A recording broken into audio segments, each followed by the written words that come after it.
یہ کہانی ہے صدام حسین کی، جو کہ تاریخ کا ایک ایسا نام اور عراق کا وہ لیڈر تھا جس سے ایک وقت میں پورا مڈل ایسٹ کانپتا تھا۔ اس کا جب دل کرتا تھا یہ اپنی نیبر کنٹریز پر چڑھ دوڑتا تھا۔ ہر عرب کنٹری کو یہی ڈر اور خوف تھا کہ کہیں وہ صدام حسین کی نظروں میں نہ آ جائے۔ یہ وہی صدام حسین تھا جو کبھی مڈل ایسٹ کے ساتھ ساتھ پورے یورپ کی آنکھوں کا تارا ہوا کرتا تھا۔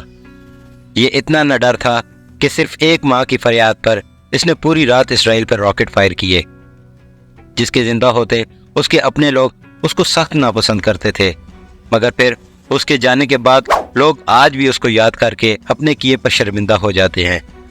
یہ وہی صدام حسین ہے جس نے ایک مکمل قرآن پاک اپنے خون سے لکھوایا، جو کہ آج بھی بغداد کے ایک میوزیم میں رکھا ہوا ہے۔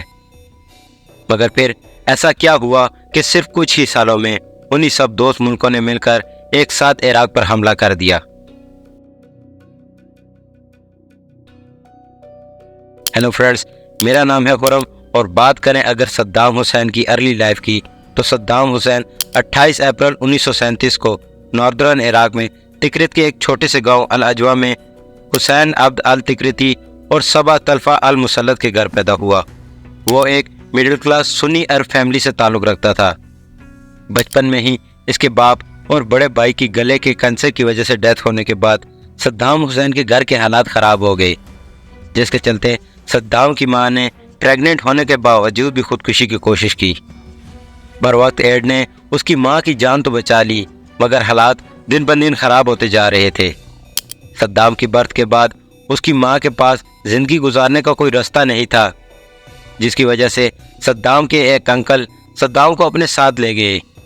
پھر کچھ ٹائم بعد صدام کی ماں نے ابراہیم الحسن سے دوسری شادی کر لی، جس کے بعد وہ صدام کو دوبارہ اپنے ساتھ دوسرے ہسبینڈ کے گھر لے آئی۔ مگر صدام کا دوسرا باپ بہت ہی ظالم تھا۔ وہ صدام کو برے طریقے سے مارتا اور کبھی کبھی تو ساری رات جگا کر رکھتا تھا۔ پھر 10 سال کی عمر میں صدام نے اپنے اس خاندان کو چھوڑا اور اپنے چچا خیراللہ طلفہ کے پاس بغداد جا پہنچا۔ خیراللہ طلفہ صدام کے لیے ایک باپ کا درجہ رکھتے تھے، جو کہ بعد میں صدام کے سسر بھی بن گئے۔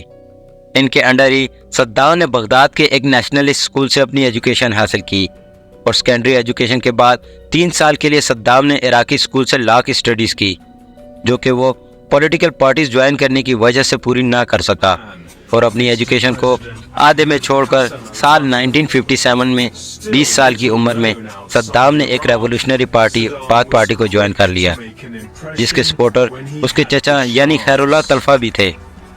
صدام کی اس پارٹی کو جوائن کرنے کی ایک مین وجہ یہ بھی تھی کہ اس پارٹی کے پورے عراق میں صرف 300 ممبر ہی تھے، اور یہ پارٹی مونارکی سسٹم کے اگینسٹ تھی۔ اسی کے ساتھ اس ٹائم پہ پورے ریجن یعنی مڈل ایسٹ اور عراق میں ریولوشنری سینٹیمنٹ پائے جاتے تھے۔ یہ ریولوشنر مونارکی سسٹم کے خلاف تھی، جس میں لوگ مڈل ایسٹ میں اپنے اپنے بادشاہوں سے تنگ تھے۔ لوگ اپنی کنٹریز میں ڈیموکریسی کو لانا چاہتے تھے، جس کی وجہ سے ایجپٹ میں جمال النصر نے صدام اور اس جیسے کئی ینگسٹر کو متاثر کیا۔